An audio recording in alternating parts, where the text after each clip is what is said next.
and welcome to the Transformative Principal Podcast. I'm excited to have you here today. We're going to be interviewing Sandra Dahl-Houlihan, a great Title I principal in Canyon School District. This happens to be the school district we both work for, and our views expressed herein are ours and ours alone, and do not necessarily reflect those of our employer, as is the case in all of my podcasts. But I had a great chat with her, and I am excited for you to listen to it. Sandra has a very relaxed and calming personality, and when you are with her, you feel like you can be yourself. There's never any judgment. She's a great person, and I'm really excited for you to hear what she has to say today. As always, I'd like to thank our sponsor for this episode, Paperless Principal. Please go to paperlessprincipal.com and learn how you can streamline your workflow and make your life a whole lot easier.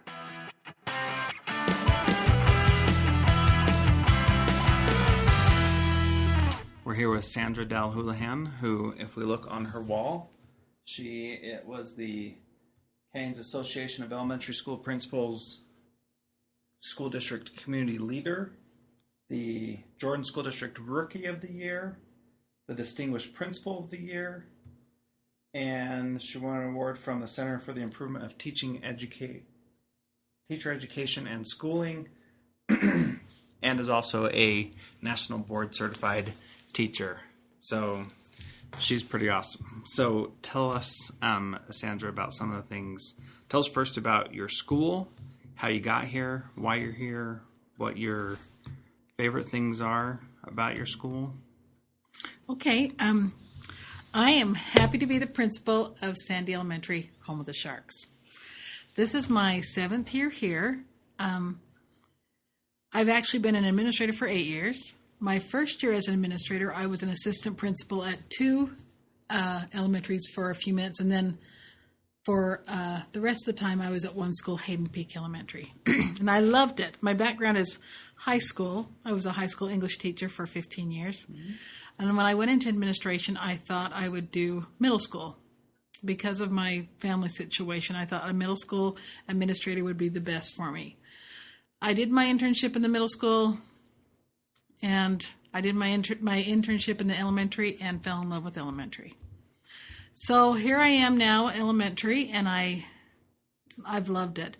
I was assigned fall 2007 to come to Sandy as a new principal in a Title I school. Challenge, absolutely. I remember thinking, Title what? What is Title I? Well, I've learned a whole bunch about Title I in my 7 years here. Boy, I love this school. I love this school a lot, and I love what we do here. Especially, I love our kids. Mm-hmm. It's great to be in a school. We're roughly, well, depending on the day, between 65, 70. We've been up to 75% free reduced lunch. And with that comes opportunities and challenges. And I believed from the beginning that these kids here deserve the best education they can get. I also believe that they deserve to be educated more holistically, that it's important that we do academics for our kids, and especially in reading and math, because that's where our kids struggle, but also that they have opportunities to experience the arts. That's very important to me. So when I first came to Sandy, I took that first year and kind of learned a lot. More about elementary, more about elementary curriculum, more about Title I. I knew I wanted to feel good at school, and I knew I wanted teachers to feel good, and I knew I wanted our kids to feel safe and feel comfortable here at school. So that's always been important to me. I believe I am a people person, and I wanted people to feel like they were home when they were here. So that was one of my big goals, to make people feel comfortable. Staff was great. I did see a few staff members the first year that I raised my eyebrows at. And a lot of them were close to retirement. Hooray. But as the years have progressed, we've become a little more fine-tuned with our staff, finding those people that are just right for this school, who have those traits and characteristics and qualities that fit into our family here, and who know what they're doing and who have an energy about them and who love kids. So it's been great. I love hanging with the kids, and something about the school that I think we've done well here is that we do things for the whole child. The last few years we've had a school play where every child is invited to participate. They're singing and dancing. We have an orchestra that travels, or that starts, not travels, but has 3 nights a week. They're part of our school family, and do performances for our rest of our kids. So our kids have an opportunity to see and hear and participate in an orchestra. We also do our school choir, run by volunteers, and they draw around 100 people, 100 kids usually every year, and our singing sharks put on a great show at the end of the year. So that's part of what we do to make ourselves a really great place to learn and be. So you said a few very interesting things in there. One is your desire to have a more holistic education. And then you've been able to get volunteers to run your choir. Do volunteers run your orchestra as well? The person who runs our orchestra is actually paid by the district. Okay. And she works through the EBL office, through the fine arts rep there. Okay. And is paid salary for that. Right. That's really good. And I think that's really important. I know that in Title I schools, sometimes the holistic and the arts can get pushed to the side because there's such a focus on the students' low academic skills. Right. How do you make sure that that's still a priority at your school? Well, our teachers work so hard with academics, and, new curriculum has come around for our teachers the last few years in reading and in math, and that's taken a lot of the teachers' time, and that's really what we focus on as a Title I school. We're always looked at for our academic growth and our progress. And that's exciting, and it's scary too, because we want our kids to be proficient. We want them to do well. We want them to be contributing citizens. But we also want them to appreciate some of those little finer things of life, the things that bring us joy, like music, like dancing, recreation. So part of our rotations during the day include art and music. And we brought in a program called Meet the Masters, where the kids are actually doing more artistic projects. In fact, we have a business partner, EXL, here in Sandy, Utah, and they asked us, because they're providing things for our school, and in return they asked us to provide decorations for their Christmas tree. And as a professional, I was a little concerned about art projects. However, during our Meet the Masters art rotation, we did create Christmas decorations for trees based on the colors of Monet. The kids were studying Monet. And so the extension of that exercise was developing Christmas decorations in themes or color themes that Monet would use. How do you like that? It's perfect. That's pretty awesome. And we sing a lot of songs and learn music and get introduced to various artists in our music rotation. Our kids do. So they get those opportunities. That's really cool. There are a couple of principals that I know on the internet.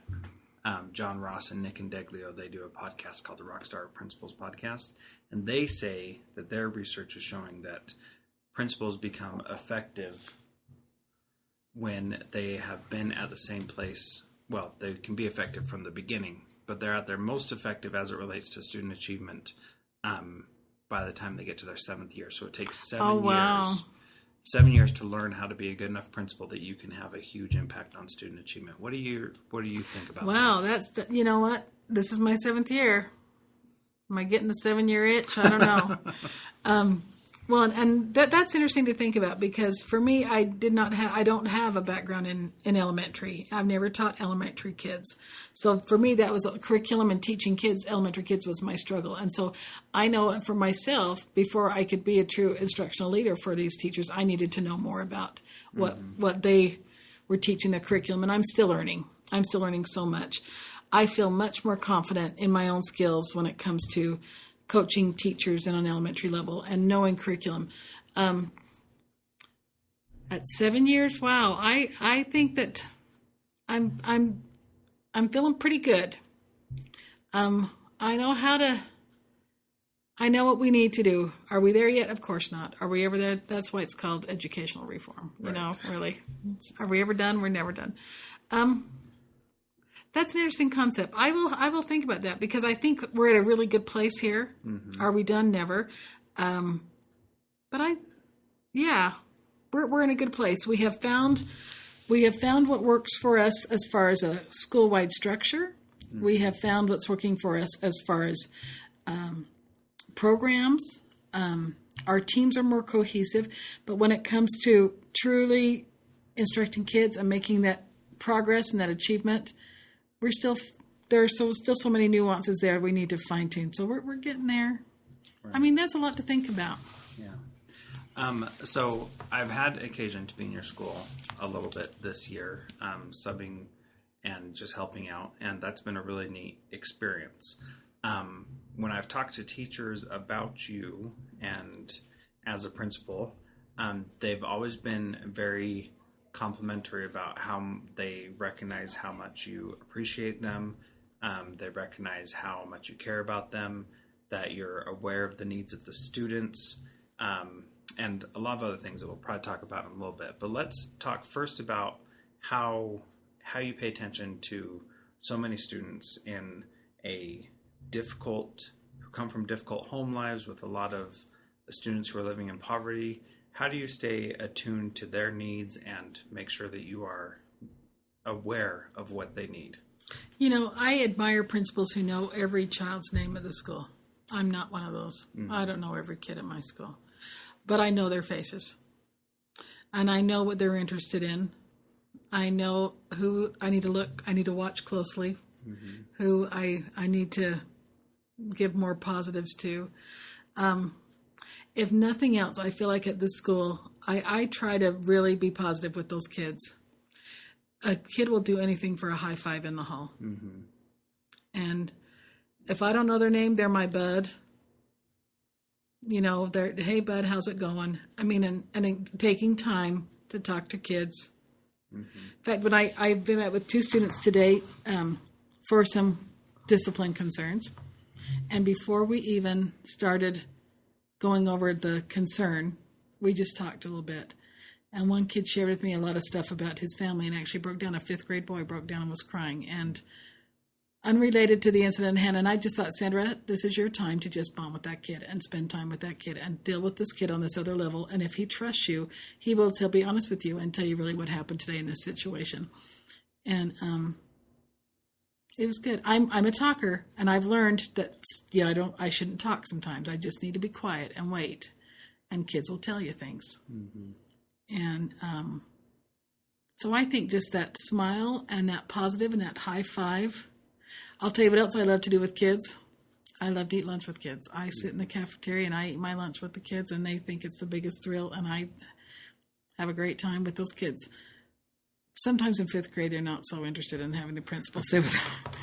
But boy, those little ones, it's a big deal. I've heard parents have come to me and said, yeah, I heard you had lunch with my kid yesterday. Mm-hmm. What a great time. What a great time. That's really good. So now let's talk a little bit about the teachers that you work with and the things that you do to let them know that you appreciate them.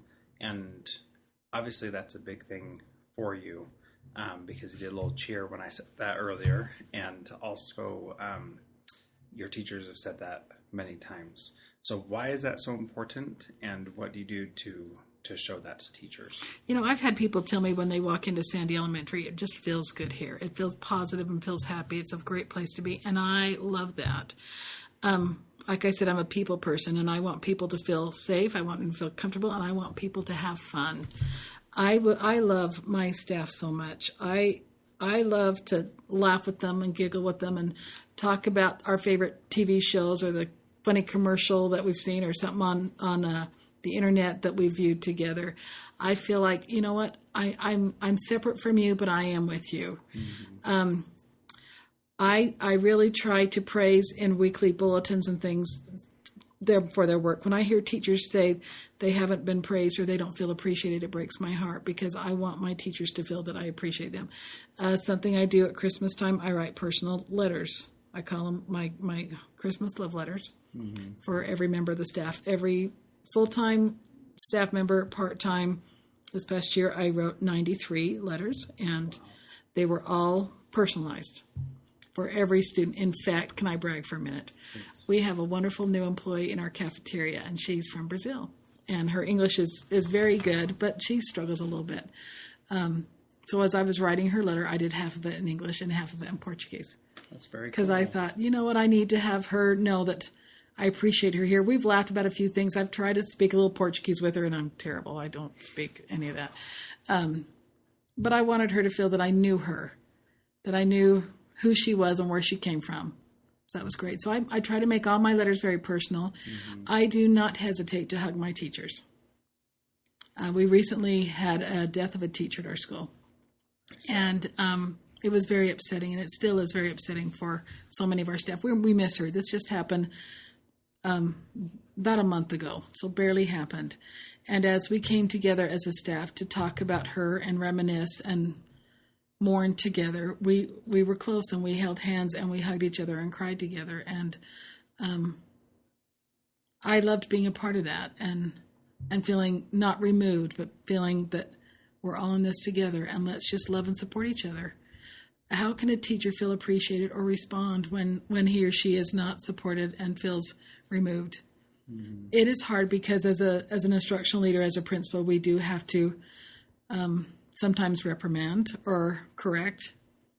But I think you just learn to listen or pause, and you praise.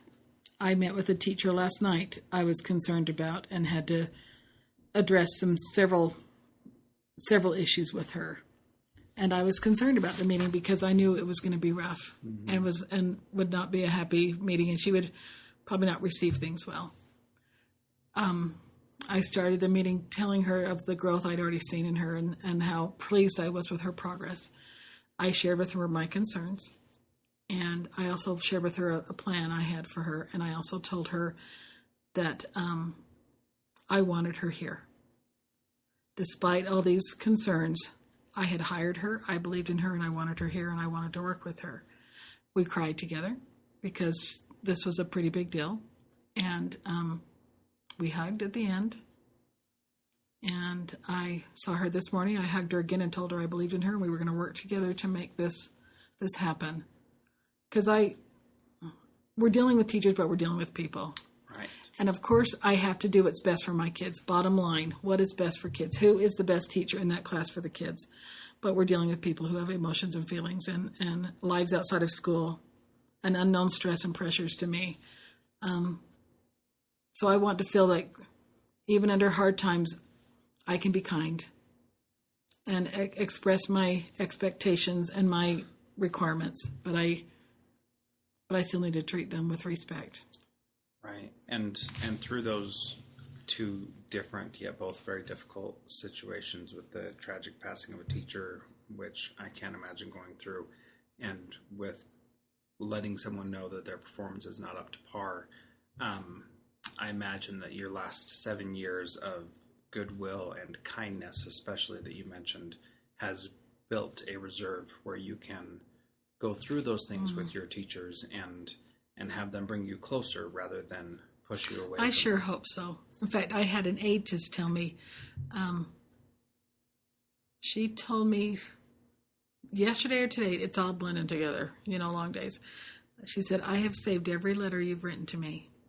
And she says, when I read those, when I need a little up, I need to feel like I'm doing a good job and feel like I need to be recognized. That means a lot to me, that those letters have become personal, and that really it has built a reservoir for staff members. And in turn, I feel like staff members trust me and come to me for advice, that I have very much an open door policy, and let's laugh and let's cry and let's be together.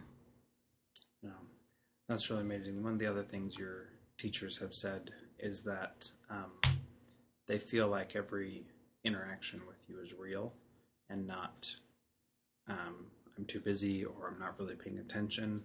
And then even when I got here today, you said, let me finish this and save it. And then, you close your laptop and focus just on me instead of being distracted by other things I know you need to do because you got so much on your plate. Talk about how you give that individual attention to. Well, that's pretty great because there are times I know I'm a great multitasker. Well, that's what educators do. We have to multitask. I try. I know I can improve on that, on giving my full and undivided attention to people. But I also think that's a form of respect. If I can truly give them time, truly give them... Okay, and where were we? Sorry about that, bud. That's okay. Okay, I can add something, though, right now, can't I? Yeah. Okay. A big deal for me is to thank people. I thank people all the time. And that's a conscientious thing I do. Thank you so much. Thank you. And I just think people need to feel that. Oh, I know what we were talking about. It just came back to me. Giving my attention to teachers and visiting with teachers. Okay. And I'm glad they feel that way because I know I can be distracted. And I want them to feel that their time with me is real, that I'm really listening. I have a tendency to talk too much. I have a tendency to offer suggestions before hearing the whole story. And so those are skills, those are things that I have to work on. But I'm glad my teachers, for the most part, feel that they are being heard and that they can come to me. Yeah. What they said was that your open door policy is not just come on in and you can sit here, but it's open. I'll listen. I'll take feedback and concerns. So I think that's a really great thing as well. Oh, thank you. So one of the questions that I ask everybody is what's something that one principal can do this week to become a transformative principal more like you? Wow. Gosh. You know what? I do my best. And I learned my mentor and one of my mentors, a person I did my internship in elementary. I learned so much from her she really shaped me into who I am, and I wanted to be her until I found out I wanted to be myself. Mm-hmm. But I learned things from her where she never seemed rushed. She gave people time, and she loved her job. The days were long, days were hard, and kids were a challenge, but she laughed. I heard her laugh a lot. I've worked with principals and administrators who don't laugh or smile. Mm-hmm. And finding that joy every single day makes a difference. And so that's what I would say. Laugh every day. Laugh with your staff. Smile at your kids, with your kids. Be the one to do the goofy things and to tell the jokes. Just because you know what? It's stressful. We know work is stressful and days are long and there's always something to complain about. Yeah. But we just have to laugh. And in fact, I have in my office during other times of the year a sign that says happy. I also have a sign that says laugh because those things are important to me. We have to be happy. We have to laugh. And by doing those things, it's going to cheer our faces. The stress is not going to be as strong, and it'll be a great place to be and learn every day. Yeah, that's great. The last question that I always ask everybody is, what is something in your office that most people probably don't have in their offices that you think has a unique story or something that reminds you of the kind of principal that you should be? Okay, easy one. All right, back in the corner right back there, I see it every day. I have that little figurine of kids. It looks like 1950s, 40s school kids hanging on a swing, and they're swinging. That was a gift given to me from the PTA. after my second or third year teaching or being a principal here at Sandy. It is significant to me for several reasons. First off, this school has been around a long time. There's been a school on this property for over 100 years. Wow. We're in historic Sandy. This is a very traditional place. So for the last 100 years, kids have played on these school grounds. And the key word there, they have played. They have had fun at school. Mm-hmm. So let's have fun at school. Let's make every day a joyful experience and make learning fun, make learning play, and have a great day. Cool. That's really great. Okay, well, that is it. Thank you so much, Sandra.